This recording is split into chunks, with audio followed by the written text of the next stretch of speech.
welcome to episode 28 of Zipline, the official Zipper Interactive podcast. I'm Chris Roper. I'm Jeremy Dunham, and today we are joined by the president of Zipper Interactive, Brian Soderberg. Hi, Brian. Hi, guys. How How's are it you going? doing? Returning guest. Good. That's right. Yes, I am. Second time. Yep. Yeah. This is our first show of the new year. That's right. Happy New Year, old. Thank you. You too. Yeah, a couple weeks old, but Yeah, it's been a while since we've been on the show. Almost a month now, I think. yeah. And as we let everybody know in our last episode, we're actually changing things up a bit, but we'll get to that in a second. Yeah, let's kick things off with the Z-Cap.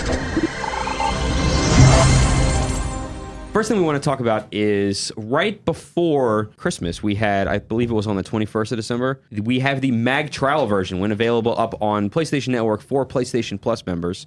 And anybody can purchase MAG digitally now. So you go on there and you pay $30 and you download the whole game. You don't need a disc. Works right off the hard drive. Full details on that are on the MAG blog, so go over to blog.mag.com to check out additional details. Speaking of the downloadable version of MAG, one thing that we did get was we got a lot of reports that some people were running into an issue accessing the B and C slots from the downloadable version of MAG. And so what we've done is we've actually disabled access to the B and C slots, but only in the downloadable version of MAG for now. While we work out the problem. That's a short-term solution. The long-term solution is once we have it fixed, the people that were affected are going to get a little bit of a make good from us. So if you were, let's say you bought the character slots as a standalone prior to getting the downloadable version, you just decided to get a downloadable version on top of already having the Blu-ray, we're going to give you the 30 days free on those B and C slots. But if you bought the package of the downloadable version straight up, and got the B and C slots that came with the package as part of the promotion, we're going to give you 60 days. Full details of that are on the MAG blog, so go to blog.mag.com for the full skinny. Now, one thing that we want to announce here that's pretty cool that we've been talking about doing for a long time now, and we're very happy that it is finally happening, is that later this month we are holding a Zipper Community Day. We've contacted a small but good group of some diehard SOCOM fans, and we're bringing them out here, and they're going to be able to check out SOCOM and more details on what they're going to see there later on, but they're going to be able to meet some of the guys from the studio. They're going to have, take a tour. We're going to give them a little bit of grub. A whole day here at the studio should be a pretty cool thing for everybody to come out and meet some guys and kind of, see the inner workings and all the clock pieces that happen behind the making of SOCOM 4 and by meet some MAG. guys, I mean developers. Yeah, it's not like as a opposed to dating random service dudes we're off the setting street. up. That's right. Yeah, right. A lot of people have been asking, when are we going to get SOCOM information? When? Well, Now you know. Now you know. And it's coming very soon, and we're excited. We hope you are too. I'm counting down the days. Yeah. Now it's time to get into the bulk of the show here, and as mentioned, we're changing the format of how Zipline works. If you remember last year, all of the episodes basically revolved around a Q&A section. That was the bulk of the show. We'd ask questions, and they'd be answered, and we had some pretty good stuff come out of that. But that format was a little too rigid, and at times when we didn't really have anything to talk about, it maybe doesn't work as well as other times when we do have stuff to talk about. So we're going to change it a bit to be more discussion centric. Right. What the idea is that we're going to do topics for each podcast. So rather than just come in and say this is the week that we're going to answer your questions like we did every single week, we're going to instead take the approach of we have this overarching topic that we want everyone on the panel to address, and we're going to find ways to interject your questions and comments on the threads that we set up on our blogs to be a part of the conversation.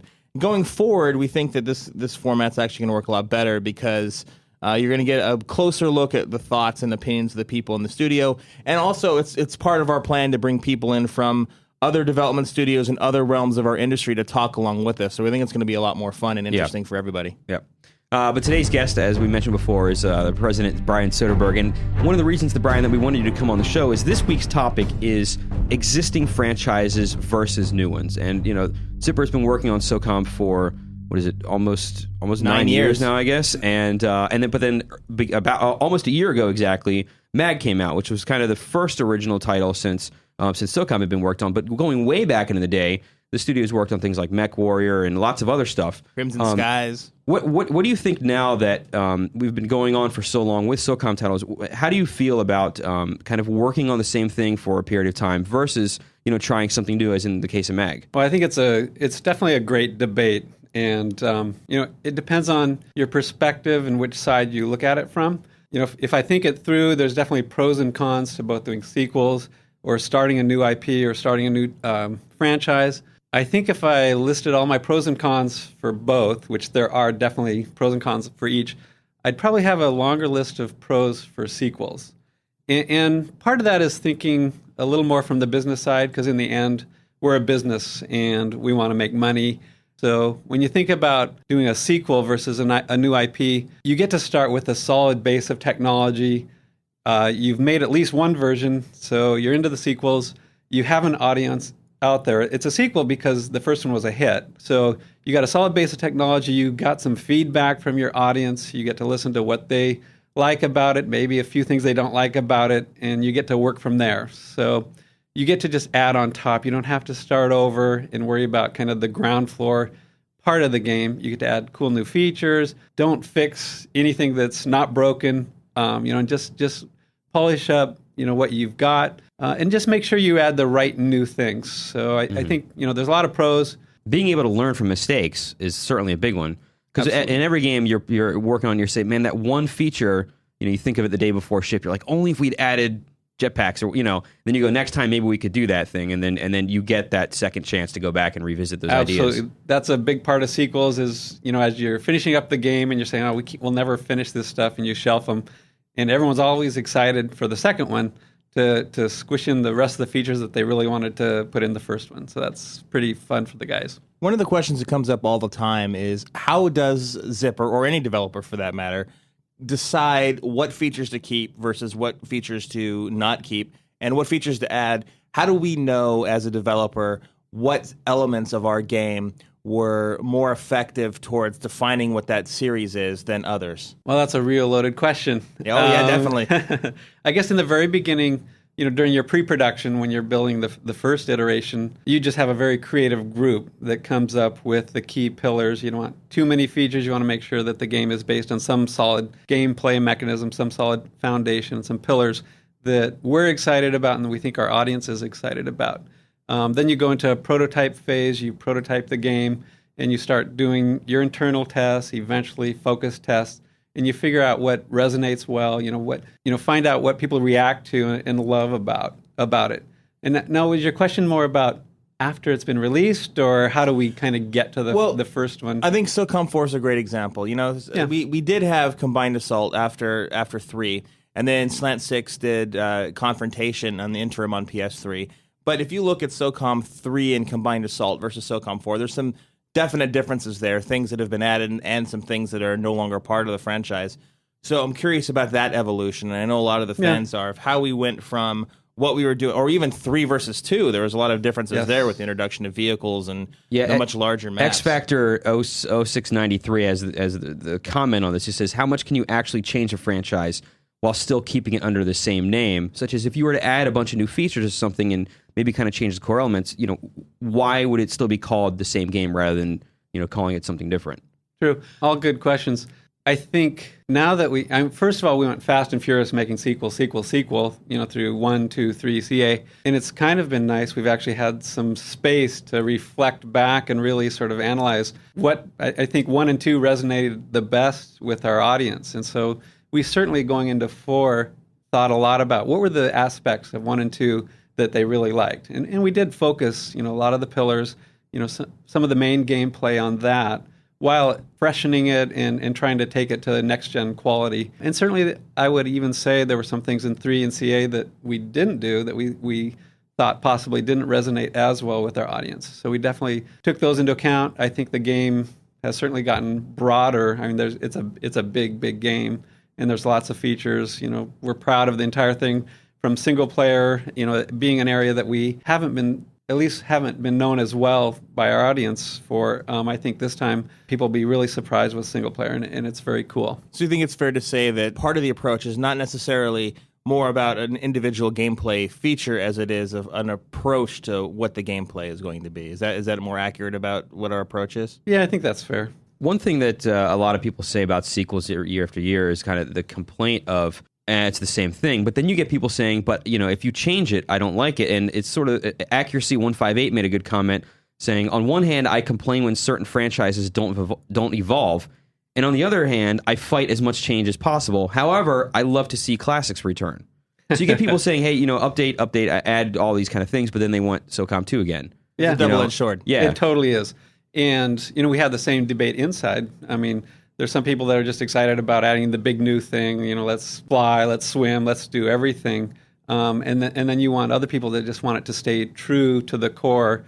What was the one thing that really made, 1 and 2 really popular. So we have the same debate inside. On a personal level, what do you think was the number one element that did make 1 and 2 so popular? I'd always go back to, number one, authenticity. I mean, in the very beginning, we actually had Navy SEALs we worked with to try to make sure this game actually represented a true Navy SEAL experience. Mm-hmm. Number two, I think the team-based aspect, the fact that it's not just a lone wolf running around, running and gunning. You actually have buddies that you care about, whether it's single player or multiplayer. It's a team-based game. And probably the third thing is the tactical nature of the gameplay. Being able to make choices whether I do want to make an aggressive assault or think about being a little bit more sneaky, stealthy, or sending one group to flank around the side and us down the middle, or setting up snipers, that type of thing. I think those are some of the core mechanics of the game. Certainly the respawn versus no respawn has always been kind of a debate. What's more fun? Do you want to play fast and respawn quickly, or do you want to make it so that I have to be extra careful and, once I'm dead, I'm not playing this mission anymore, or, playing till the end of the level?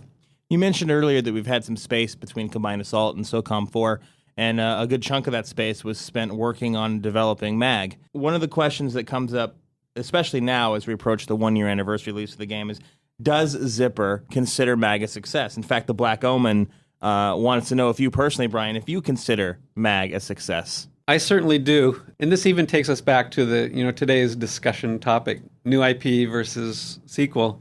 When you do something brand new, and MAG was definitely brand new, it's always risky. But, and for us, since we had done so many sequels with SOCOM, it was really exciting to start fresh, do a whole new idea, new game mechanic, and multiplayer only was quite different. And we had some real technical challenges with the number of players involved.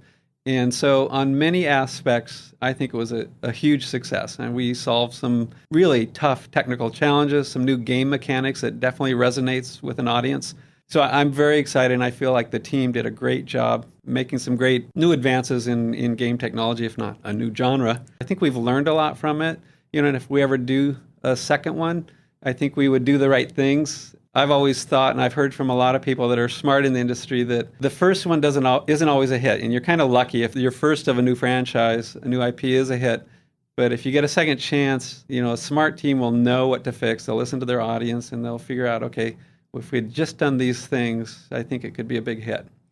And we've seen some examples of that in existing franchises, like Red Dead Revolver started. Mm-hmm. It was a moderate success on the PlayStation 2 and the the Redemption Xbox. obviously And went Redemption crazy has killed last it. year. And Grand Theft Auto. Grand Theft Auto is a massive Another Rockstar franchise. Yeah, Rockstar franchise. Grand Theft Auto 1 and 2 were pretty good hits, but then when 3 hit with the advent of 3D, that took off extremely well. And that actually brings up a good point, though, is 1 and 2 were doing pretty well, and they had the 1969 London thing, and people like that. And then they said, we're going to completely change the way this entire thing works. And they made GTA 3, which obviously, broke all kinds of things for open world game.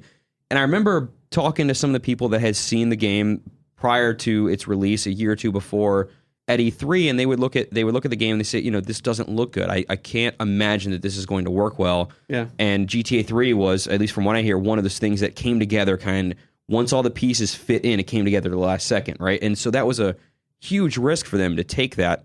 Obviously, history shows that there was a good job for everybody there. Applause all around. But, had that not happened, we wouldn't have all these other games. Redemption wouldn't happen. All these other open world games, Infamous, all that kind of stuff, and that is sort of an industry-changing event that happens from taking these risks. But in their case, that wasn't even a new IP.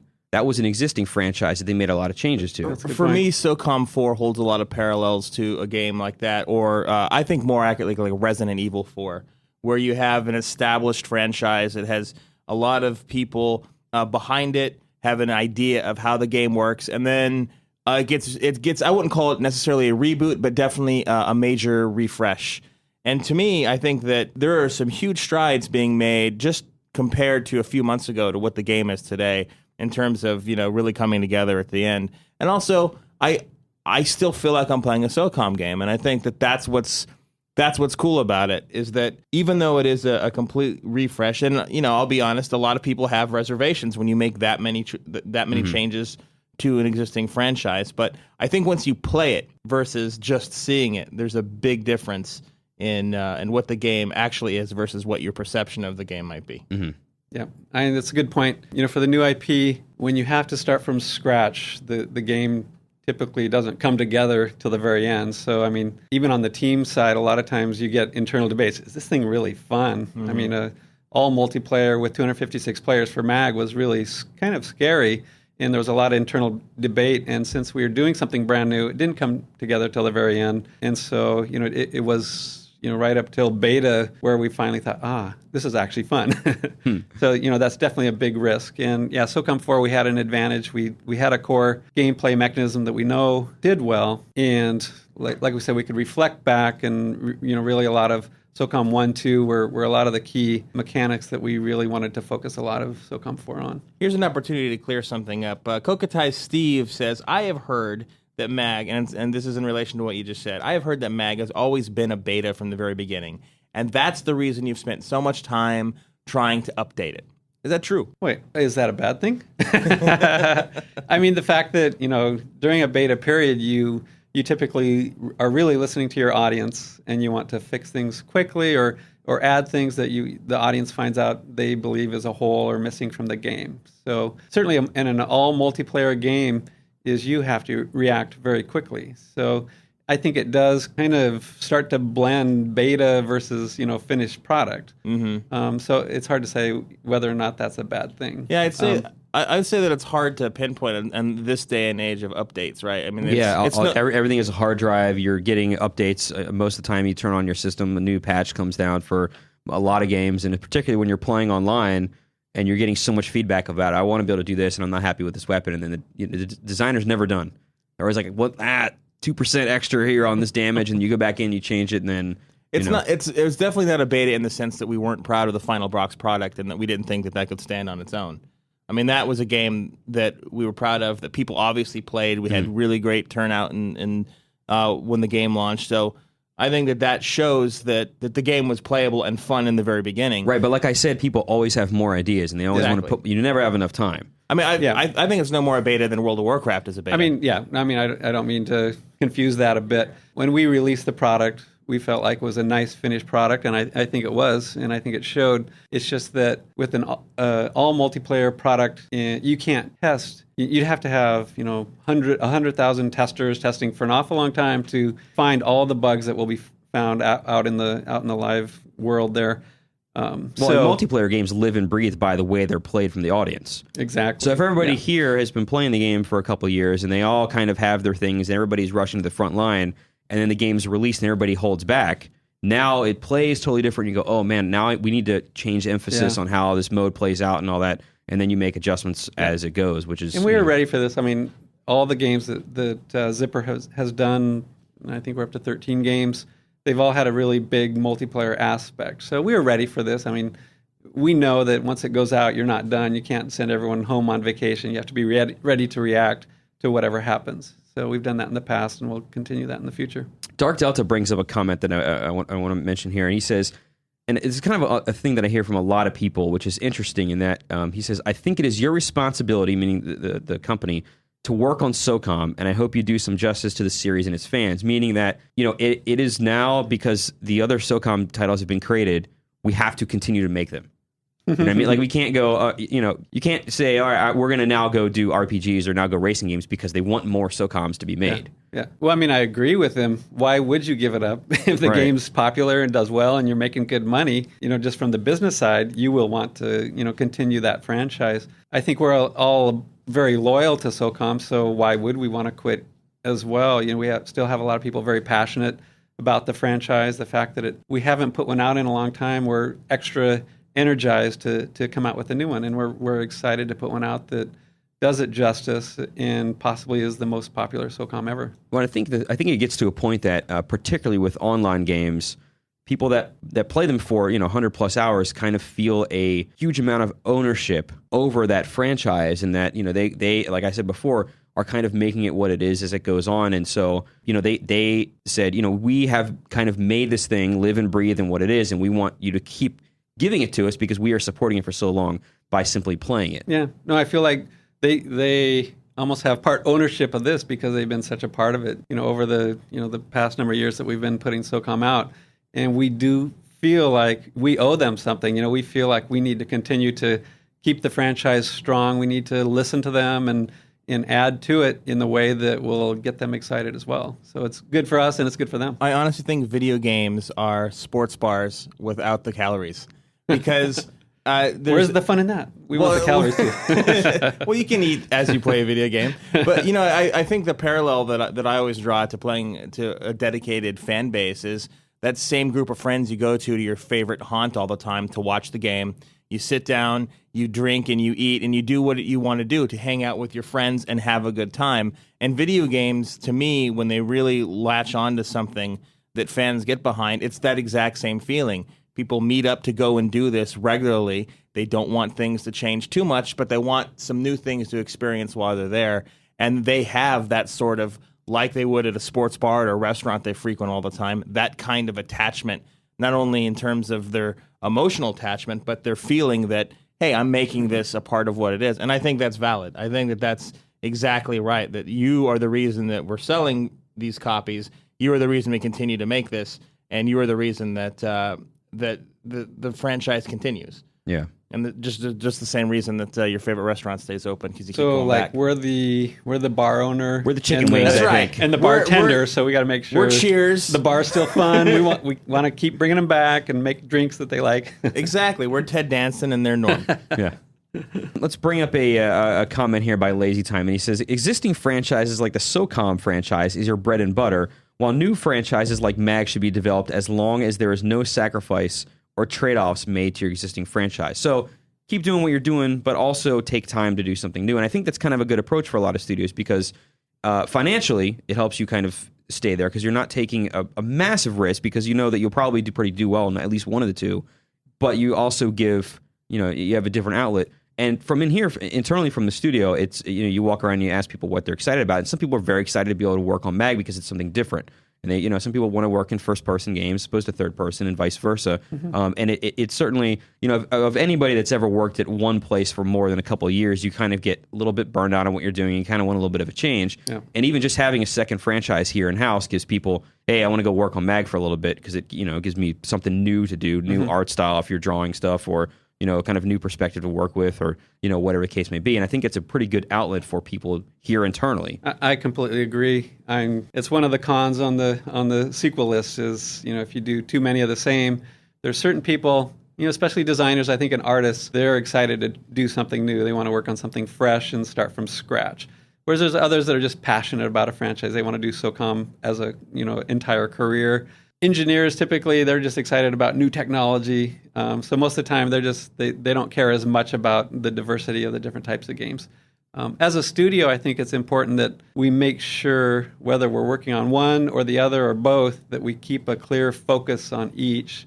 It's easy sometimes for a studio to kind of get mixed between the two or, we're really going to do SOCOM, but MAG, we're going to lose our focus there. So it's critical for us to make sure we maintain focus, work on this, work on that, or make sure we got enough people to focus on both equally.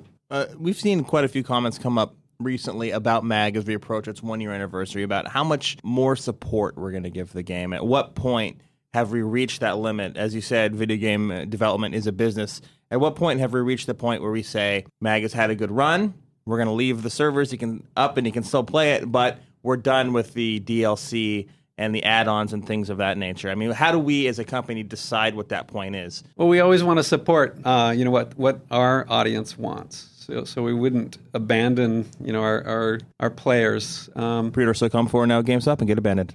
Good boy. I hate to keep bringing it back to this, but I'm president and it's a business. Yeah. So at some point you have to, we continually do this. We look at what our options are and, we need to be making money. So, as long as our audience sticks with us, we'll continue to feed the MAG machine and keep our audience happy. At some point, if it's starts to die out, then it'll make more sense to focus on something else. And so that's no real answer, but it's something we continually reevaluate and figure out where we want to go next. Well, you also have the other element of, in this day and age where everything can be given downloadable, you can add on to something forever. Back in the PS2 and previous consoles, when whatever you released on the disc was pretty much it, and then any new feature you wanted would go to a sequel. And so now you have the thing of, hey, I have this idea for a new mode. Is that DLC or is that sequel? You know what I mean? And you constantly have to figure out, how much do we have? Or in the case of something like, let's say you're working on Combined Assault back in the day, and you say, I have this idea where we create groups, and you permanently join this group. About this. Yeah. It gets me, on the inside. He's very passionate about this one. But you have this idea. Hey, let's make PMCs in the SOCOM universe and make it so you can join these groups, and you have your role and character progression. You say, is that a SOCOM thing, or is that something for a new game that we could work on in the future?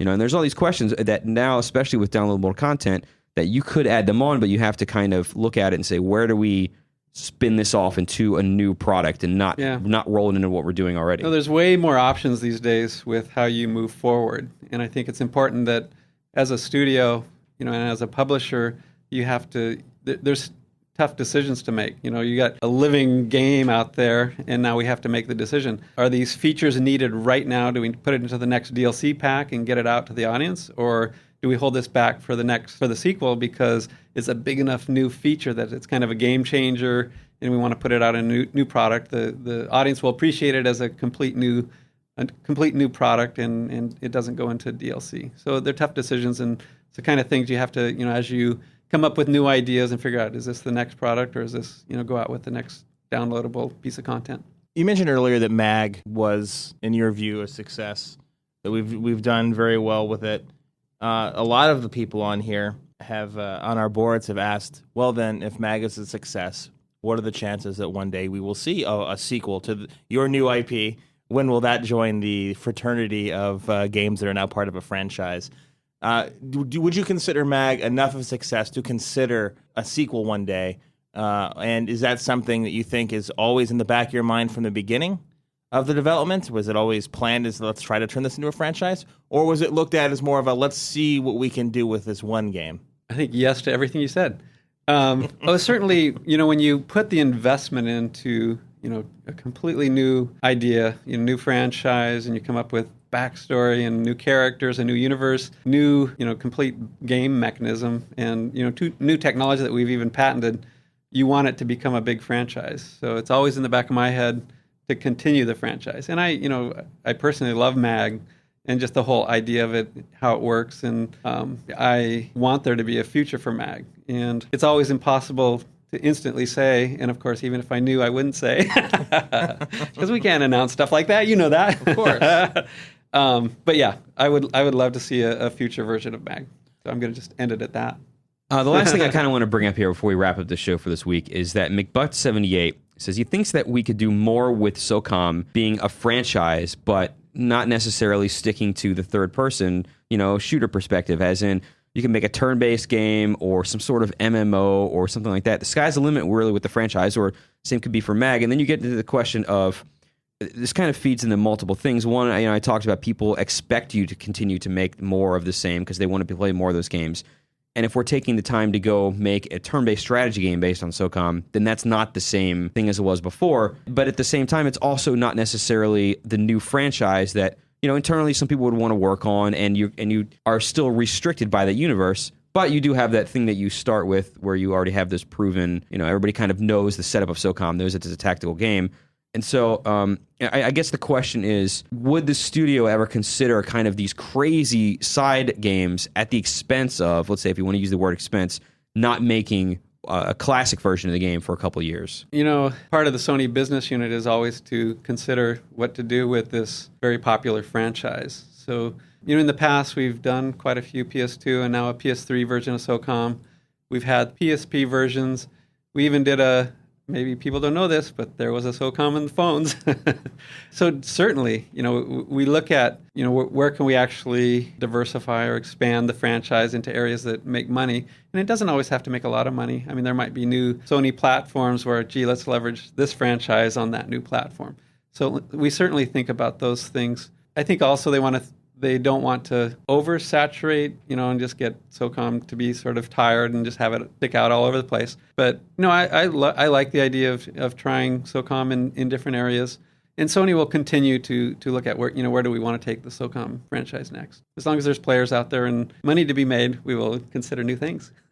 Well, Brian, thank you for joining us. We hope. Thanks for having me. Oh, we're glad to have you. Hope that you enjoyed this format a little bit more than our old school style of just throwing a bunch of questions. This is sort of like our new franchise for the podcast. I love this new format. I don't have to do any preparation. I can just walk in, you ask me questions, make it as easy as possible. Say whatever I feel like.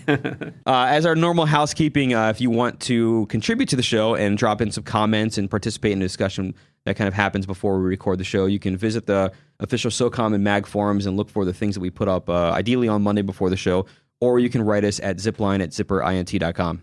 You can also find us on all your favorite social networking sites like Facebook. Just do a search for Zipper Interactive or SOCOM on there. And if you want to find us on Twitter, you can just search for us under Zipper. Next show will be 2 weeks from today, which would be on the 28th, I believe. Yes. And we are going to have SOCOM 4's lead multiplayer designer, Kevin Schmidt, is going to be joining us. He's been asking us forever to come on the show. So he's going to finally come on here. Yeah, so woohoo! You can stop asking Kevin.